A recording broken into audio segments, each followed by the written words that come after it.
ऋषभदेव हमारे 8वें अवतार हैं और जैन धर्म वालों के पहले अवतार हैं। ऋषभदेव से जैन धर्म की स्थापना हुई।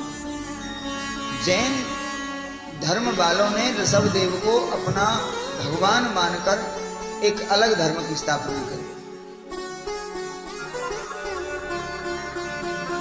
क्योंकि ऋषभदेव के 100 पुत्र हुए। 100 पुत्रों में से 9 योगीसर कहलाए। इनके नाम हैं कविर्हरिरंतरिक्ष, प्रबुद्धः पिप्पलायनः, आविर्होत्रोत दुर्मिलिश्चमसः करभाजन। कवि, हरि, अंतरिक्ष, प्रबुद्ध, पिप्पलायन, आविर्होत्र, दुर्मिल, चमस और करभाजन, ये 9 योगीश्वर कहलाए। और इन 9 योगीश्वरों का संवाद भागवत में महाराज निमि से है 11वें स्कंद। बड़ा सुंदर संवाद। 21 पुत्रों ने ब्राह्मण धर्म ग्रहण किया। कर्मकांड के प्रखर विद्वान हुए और जो 70 पुत्र बचे उनमें सबसे बड़े थे भरत। भरत को राज्य दिया। अन्य जो पुत्र थे 69 उन्होंने कहा हमें राज्य नहीं चाहिए, हम तो अपने भैया की सेवा करेंगे। भरत राजा हुए और भरत को राज्य गद्दी सौंपकर ऋषभदेव गए वन में। लेकिन जहां भी जाएं प्रजा उनको नहीं छोड़े। बहुत लोकप्रिय राजा रहे ऋषभदेव।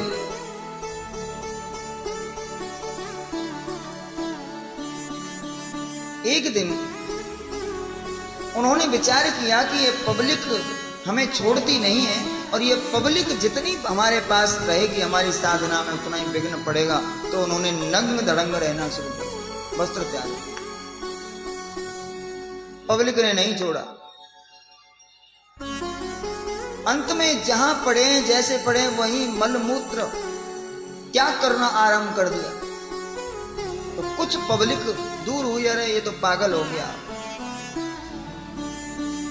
अंत में उन्होंने एक पत्थर लिया और अपनी जीभ पर रखा और दबा लिया जीभ को दांतों के बीच।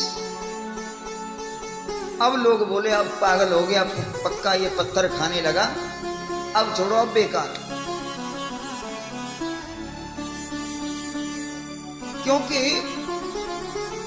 व्यक्ति को एक बार समझ में आ जाए कि इसके पास कुछ नहीं है, फिर उसके पास नहीं जाता। थोड़ा बहुत दिखाई देता है ना कुछ है तो ही जाता। पब्लिक ने छोड़ दिया। ऋषभदेव बोले धन्य है ये छोटा सा पत्थर जिसने मेरा पीछा छुड़वा दिया। इसको हमारे शास्त्रों में कहा है अस्मक व्रत। अस्मक, अस्म माने पत्थर, और पत्थर को जीभ पर रख के पत्थर से जीभ को दबा लेना। हमारे यहाँ 2 महापुरुषों ने ये व्रत किया, एक ऋषभदेव ने और एक विदुर जी ने। विदुर जी ने भी किया यही। विदुर जी ने हिमालय पर जाकर जीव पर पत्थर रखा और जब तक शरीर में प्राण रहे तब तक वो पत्थर से जीव को दबाए रखा। बोले ये 2 महापुरुषों ने ये व्रत किया। और हमारे जो जैन धर्म के जो अनुयायी हैं उन्होंने पत्थर तो नहीं रखा। इसका अस्मक व्रत का मेन उद्देश्य होता है मौन धारण। जिस दिन तुम मौन धारण करने की कोशिश करो ये जीव जरूर बोलेगी कुछ, और इसके ऊपर पत्थर का दबाव आएगा तो बोलेगी क्या? नहीं बोलेगी। इसलिए हमारे जैन धर्म के अनुयायियों ने एक अलग से रास्ता निकाल लिया। तो मुंह पर वो बांधी, लेकिन उससे अंदर से बोलना ये दिक्कत, और नंग धड़ंग रहना, ये सब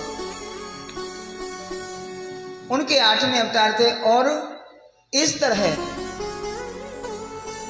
ऋषभ देव के पास सिद्धि रिद्धि सब आई और कहा हम तुम्हारी क्या सेवा करें। बोले हमें किसी की आवश्यकता नहीं है। अंत में भगवान आए और भगवान में मय शरीर के श्री नारायण में ऋषभ देव समा गए।